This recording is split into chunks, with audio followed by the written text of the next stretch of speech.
In this household, it is always brownie season. We love a brownie. We are fanatics about anything ooey gooey and fudgy. And these are my perfected, updated brownies that I just know you're going to love. And they are just as easy as opening up a box of brownie mix. I can promise you that. And best part of all, it's using ingredients you probably already have on hand, which we love, and mostly gets done in just one bowl. So again, we love that.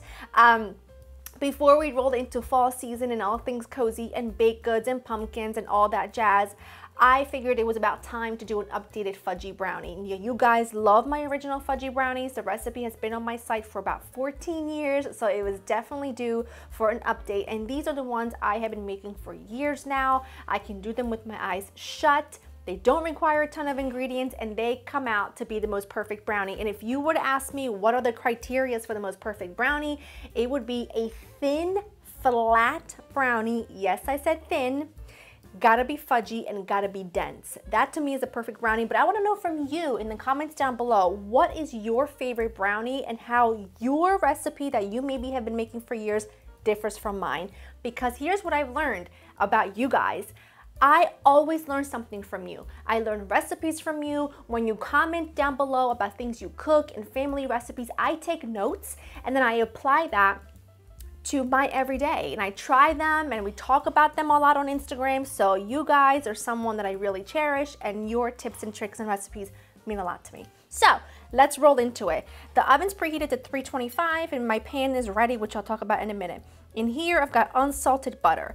I'm gonna go ahead and pop this in the microwave for about a minute or until it's fully melted. If you do this on the stovetop, make sure you don't let it evaporate, because if you cook out enough water, then you're gonna need additional fat. So in the microwave, about a minute and a half should do the trick. Butter is just about melted. Now to this, I'm gonna go ahead and add my sugar, and you're gonna just go ahead and whisk this together. I find that the melted butter just gives you a tiny bit better of a texture. I'm just gonna make sure to mix it all together. Beautiful. I'm gonna go ahead and add my eggs, and this is the part where I'm actually gonna take my time, and if you wanted to do this with a handheld whisk, you could. I'm gonna do it by hand. I'm gonna take my time and whisk this for a solid minute. I wanna incorporate just a little bit of air to this, but I'm telling you, it's like, once you learn this recipe, it's so foolproof and so perfect. You'll be able to do this with your eyes shut. Go ahead and add a splash of vanilla to this. Perfect. Now I'm gonna add, this is instant coffee. It's just 1 teaspoon of instant coffee that I just diluted in 1 tablespoon of water. Now I'm gonna go ahead and add unsweetened cocoa powder, salt, and all-purpose flour. No leavenings, no nothing, just so easy. That's perfection. Now you don't have to worry about whisking it too much, because slightly undermixed, kind of like a brownie batter. Not brownie batter, it's kind of like a muffin batter. Slightly undermixed is actually a good thing. Adding in my chocolate chips, and the texture is just fantastic. This rivals the very best box brownies, and I don't want to hear it because I do think that most people love a box brownie, or at least it's very nostalgic. These are better. Take a little bit of the batter. This is just a little trick I wanted to share with you. Place it in the back of the side of your parchment paper. It just keeps your parchment paper from falling over. See? Now you're gonna go ahead. Look at that beautiful thickness. Use an 8x8, not a 9x9, because then that's just too big and the brownies come out entirely too flat. I like a thin brownie, but I like it just perfect and just right. These are my friend Angie's favorite brownies in the world, so when I make them, I always think of her.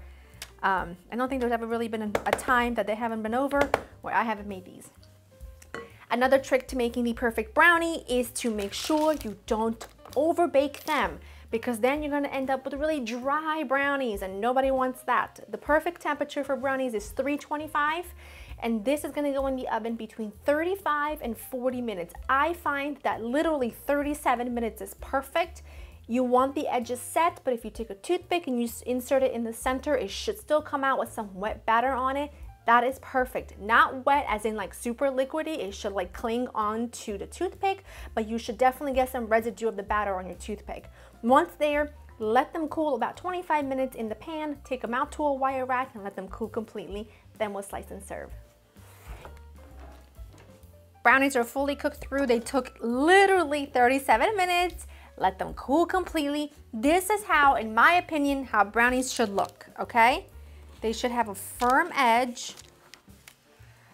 And I just know that the interior is very fudgy. And instead of lifting your knife up, which will inevitably just like make crumbs and everything, just try to hold the base of your brownies like that and just slide the knife back. You see how you get pretty clean-ish cuts? That's just like a little trick that you can use. And that right there is what I call a perfect fudgy, chewy, deep, luscious, luxe, rich brownie. I mean, look at it. It's unbeatable. If you ask me, I mean, it's unbeatable. Look at that. I know some people love the corner of the brownie because then you get the crispy bit and the very chewy, fudgy interior. They are perfect. They are very hard to beat. Everybody's favorite for a reason. And I just know that you will love them. Go to laurainthekitchen.com for the written recipe. Hope you enjoyed spending time with me, and I will see you in the next one. Bye-bye.